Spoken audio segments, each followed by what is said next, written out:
Hi friends, ಎಲ್ಲರಿಗೂ ನಮಸ್ಕಾರ. Welcome back to my YouTube channel. ನಾನು ಈ ದಿನ ಬೀನ್ಸ್ನಿಂದ ಗ್ರೇವಿ ಮಾಡಿ ತೋರಿಸ್ತಾ ಇದ್ದೀನಿ. ಈ ಗ್ರೇವಿ ಅಂತೂ ಚಪಾತಿಗೆ, ಪೂರಿಗೆ, ದೋಸೆಗೆ ಹಾಗೆ ರೈಸಿಗೂ ಕೂಡ ಊಟ ಮಾಡ್ಬೋದು, ರೋಟಿಗೂ ಊಟ ಮಾಡ್ಬೋದು. ಮಸ್ತಾಗಿರುತ್ತೆ. ಬನ್ನಿ ಹಾಗಾದರೆ ಸೂಪರ್ ಟೇಸ್ಟಿಯಾಗಿರೋ ಬೀನ್ಸ್ ಗ್ರೇವಿಯನ್ನು ಹೇಗೆ ಮಾಡೋದು ಅಂತ ಇವತ್ತಿನ ವಿಡಿಯೋದಲ್ಲಿ ನೋಡೋಣ.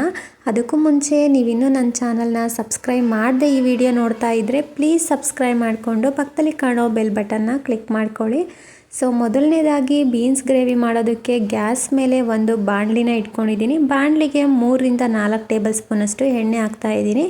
ಎಣ್ಣೆ ಕಾದ ನಂತರ 1 ಟೇಬಲ್ ಸ್ಪೂನಷ್ಟು ಸಾಸಿವೆ ಜೀರಿಗೆ ಹಾಕಿದ್ದೀನಿ. ಹಾಗೆ 3 ಈರುಳ್ಳಿನ ಕಟ್ ಮಾಡಿಬಿಟ್ಟು ಹಾಕೊಳ್ತಾ ಇದ್ದೀನಿ. ಹಾಗೆ 3 ಟೊಮೆಟೊ ಹಾಕೊಳ್ತಾ ಇದ್ದೀನಿ. ಹಾಗೆ ಸ್ವಲ್ಪ ಕರಿಬೇವಿನ ಎಲೆನ ಹಾಕೊಳ್ತಾ ಇದ್ದೀನಿ. ಹಾಗೆ ಸ್ವಲ್ಪ ಉಪ್ಪು ಹಾಕೊಳ್ತಾ ಇದ್ದೀನಿ. ಟೊಮೆಟೊ ಬೇಗ ಸಾಫ್ಟಾಗಿ ಬೇಯುತ್ತೆ ಅಂತ ಉಪ್ಪು ಹಾಕಿದ್ದೀನಿ. ಸೊ ಈಗ ಒಂದ್ಸಲ ಮಿಕ್ಸ್ ಮಾಡಿಬಿಟ್ಟು ಟೊಮೆಟೊ ಈರುಳ್ಳಿ ಎಲ್ಲ ಸಾಫ್ಟ್ ಆಗೋವರೆಗೂ ಬೇಯಿಸ್ಕೊಳ್ಳೋಣ 1-2 ನಿಮಿಷ. ನೋಡಿ, ಈಗ ಟೊಮೆಟೊ ಮತ್ತು ಈರುಳ್ಳಿ ಸ್ವಲ್ಪ ಬೆಂದಿದೆ. ಈಗ ಅರ್ಧ kg ಬೀನ್ಸ್ನ ಕಟ್ ಮಾಡಿಬಿಟ್ಟು ನೀರಲ್ಲಿ ತೊಳೆದು ಹಾಕ್ಕೊಳ್ತಾ ಇದ್ದೀನಿ. ಹಾಗೆ ಒಂದು ಅರ್ಧ ಕಪ್ಪಷ್ಟು ಕಡಲೆಬೇಳೆ ನೆನಿಟ್ಟಿದ್ದೆ, ಸೊ ಅದನ್ನು ಕೂಡ ಹಾಕ್ಕೊಳ್ತಾ ಇದ್ದೀನಿ. ಈಗ ಕಡಲೆಬೇಳೆ, ಬೀನ್ಸು ಎಲ್ಲ ಒಗ್ಗರಣೆನಲ್ಲಿ ಚೆನ್ನಾಗಿ ಮಿಕ್ಸ್ ಮಾಡಿಕೊಂಡು 1-2 ನಿಮಿಷ ಬೇಯಿಸ್ಕೊಳ್ಳೋಣ. ಸೊ ಬೀನ್ಸ್ ಎಲ್ಲ ಚೆನ್ನಾಗಿ ಬೇಯೋಷ್ಟರೊಳಗೆ ನಾವು ಚಿಕ್ಕದಾಗಿ ಒಂದು ಮಸಾಲೆನ ರುಬ್ಕೊಳ್ಳೋಣ. ನಾನಿಲ್ಲಿ ಹುರಿದು ಸಿಪ್ಪೆ ತೆಗೆದಿರೋ ಶೇಂಗಾ ಬೀಜ ಹಾಕ್ಕೊಳ್ತಾ ಇದ್ದೀನಿ, 1-2 ಟೇಬಲ್ ಸ್ಪೂನಷ್ಟು. ಹಾಗೆ ಒಂದು 6ರಿಂದ 7 ಒಣಮೆಣಸಿನ್ಕಾಯಿನ ಎಣ್ಣೆಯಲ್ಲಿ ಹುರಿದ್ಬಿಟ್ಟು ಹಾಕ್ಕೊಳ್ತಾ ಇದ್ದೀನಿ. ಹಾಗೆ 1 ಗೆಡ್ಡೆ ಬೆಳ್ಳುಳ್ಳಿನ ಸಿಪ್ಪೆ ತೆಗೆದು ಹಾಕ್ಕೊಳ್ತಾ ಇದ್ದೀನಿ. ಹಾಗೆ ಸ್ವಲ್ಪ ಹುಣಸೆ ಹಣ್ಣು ಹಾಕ್ಕೊಳ್ತಾ ಇದ್ದೀನಿ. ಸೊ ಇವಿಷ್ಟನ್ನು ಹಾಕಿಬಿಟ್ಟು ಸ್ವಲ್ಪ ನೀರನ್ನ ಹಾಕಿಬಿಟ್ಟು ನುಣ್ಣಗೆ ಪೇಸ್ಟ್ ಮಾಡ್ಕೊಂಡು ಬರೋಣ. ಸೊ ನಾನು ನೋಡಿ ನುಣ್ಣಗೆ ರುಬ್ಕೊಂಡು ಬಂದಿದ್ದೀನಿ. ಸೊ ಈ ರೀತಿಯಾಗಿ ರುಬ್ಬಿಟ್ಟು ಇಟ್ಕೊಂಡಿದ್ದೀನಿ.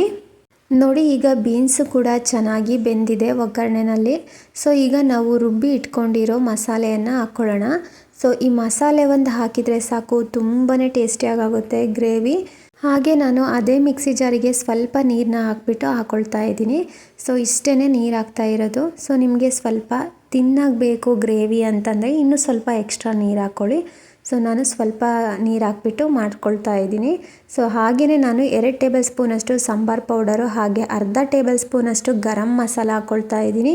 ಸೊ ಇಷ್ಟು ಐಟಮ್ನ ಹಾಕಿಬಿಟ್ಟು ಮಿಕ್ಸ್ ಮಾಡ್ಕೊಳ್ತಾ ಇದ್ದೀನಿ. ಸೊ ನಾನಿಲ್ಲಿ ತುಂಬ ಗಟ್ಟಿಗಾಯಿತು ಗ್ರೇವಿ ಅಂತ ಸ್ವಲ್ಪ ನೀರನ್ನ ಹಾಕಿದ್ದೀನಿ. ಈಗ ರುಚಿಗೆ ತಕ್ಕಷ್ಟು ಉಪ್ಪು ಮತ್ತು ಅರ್ಧ ಕಪ್ಪಷ್ಟು ತೆಂಗಿನಕಾಯಿ ತುರಿನ ಹಾಕ್ತಾಯಿದ್ದೀನಿ. ಸೊ ಈಗ ಮಿಕ್ಸ್ ಮಾಡ್ಕೊಂಡ್ಬಿಟ್ಟು ಒಂದು 10 ನಿಮಿಷ ಚೆನ್ನಾಗಿ ಬೇಯಿಸ್ಕೊಳ್ಬೇಕು. ಗ್ರೇವಿನಲ್ಲಿ ಬೀನ್ಸ್ ಎಲ್ಲ ಚೆನ್ನಾಗಿ ಬೆಂದರೆ ತುಂಬ ಟೇಸ್ಟಿಯಾಗಿರುತ್ತೆ. ಸೊ ಈಗ ಎಲ್ಲ ಚೆನ್ನಾಗಿ ಮಿಕ್ಸ್ ಮಾಡಿಬಿಟ್ಟು ಒಂದು 10 ನಿಮಿಷ ಬೇಯಿಸ್ಕೊಳ್ತಾ ಇದ್ದೀನಿ. ಹಾಗೆ ನಿಮ್ಮ ಹತ್ರ ಒಂದು ರಿಕ್ವೆಸ್ಟು, ನೀವಿನ್ನೂ ನನ್ನ ವೀಡಿಯೋನ ಮೊದಲನೇ ಸಲ ನೋಡ್ತಾ ಇದ್ದರೆ ಪ್ಲೀಸ್ ನನ್ನ ಚಾನಲ್ನ ಸಬ್ಸ್ಕ್ರೈಬ್ ಮಾಡಿಕೊಂಡು ಪಕ್ಕದಲ್ಲಿ ಕಾಣೋ ಬೆಲ್ ಬಟನ್ನ ಕ್ಲಿಕ್ ಮಾಡಿಕೊಡಿ. ಸೊ ನಾನು ಯಾವುದೇ ಹೊಸ ವೀಡಿಯೋ ಅಪ್ಲೋಡ್ ಮಾಡಿದರೂ ಫಸ್ಟು ನೋಟಿಫಿಕೇಷನ್ ನಿಮಗೆ ಬರುತ್ತೆ, ನೀವೇ ನನ್ನ ವೀಡಿಯೋನ ಮೊದಲು ನೋಡ್ಬೋದು. ಸೊ ನೋಡಿ, ನಾನಿಲ್ಲಿ ಒಂದು 10 ನಿಮಿಷ ಬೇಯಿಸ್ಕೊಂಡಿದ್ದೀನಿ. ಈಗ ಗ್ರೇವಿನಲ್ಲಿ ಬೀನ್ಸು ಕೂಡ ಚೆನ್ನಾಗಿ ಬೆಂದಿದೆ. ಸೊ ಲಾಸ್ಟಲ್ಲಿ ಅಲಂಕಾರಕ್ಕೆ ಕ್ವೀನ್ ಆಗಿರೋ ಕೊತ್ತಂಬರಿ ಸೊಪ್ಪು ಹಾಕಿಬಿಟ್ಟು ಮಿಕ್ಸ್ ಮಾಡ್ಕೊಳ್ತಾ ಇದ್ದೀನಿ. ಸೊ ಇಷ್ಟೇ ನೋಡಿ, ಸಿಂಪಲ್ಲಾಗಿ ಬೀನ್ಸ್ ಗ್ರೇವಿನ ಮಾಡ್ಕೊಳ್ಬೋದು. ಸೂಪರ್ ಟೇಸ್ಟಿಯಾಗಿರುತ್ತೆ. ಸೊ ಒಂದು ಸಲ ಟ್ರೈ ಮಾಡಿ ನೋಡಿ ಇದೇ ವಿಧಾನದಲ್ಲಿ. ಸೊ ಮನೆ ಮಂದಿ ಎಲ್ಲ ತುಂಬ ಇಷ್ಟಪಟ್ಟು ತಿಂತಾರೆ, ಅಷ್ಟು ರುಚಿಯಾಗಿರುತ್ತೆ. ಸೊ ಈಗ ನಾನು ಒಂದು ಬೌಲ್ಗೆ ಸರ್ವ್ ಮಾಡ್ತಾ ಇದ್ದೀನಿ. ಸೊ ಈ ಬೀನ್ಸ್ ಗ್ರೇವಿನ ಚಪಾತಿ ಜೊತೆಗೆ, ಪೂರಿ ಜೊತೆಗೆ, ದೋಸೆ ಜೊತೆಗೆ, ರೈಸ್ ಜೊತೆಗೆ, ರೋಟಿ ಜೊತೆಗೂ ಊಟ ಮಾಡ್ಬೋದು. ತುಂಬ ಟೇಸ್ಟಿಯಾಗಿರುತ್ತೆ. ಸೊ ನಿಮ್ಮೆಲ್ಲರಿಗೂ ಇವತ್ತು ತೋರಿಸಿರುವಂತಹ ಬೀನ್ಸ್ ಗ್ರೇವಿ ರೆಸಿಪಿ ಇಷ್ಟ ಆಗಿದೆ ಅಂತ ಅಂದ್ಕೊಂಡಿದ್ದೀನಿ. ಇಷ್ಟ ಆಗಿದ್ದರೆ ಮರಿದೇ ಒಂದು ಲೈಕ್ ಮಾಡಿ. ಹಾಗೆ ನೀವು ಕೂಡ ಟ್ರೈ ಮಾಡಿ ಹೇಗೆ ಬಂತು ಅಂತ ಕಮೆಂಟ್ ಮಾಡಿ ತಿಳಿಸಿ. Thank you for watching.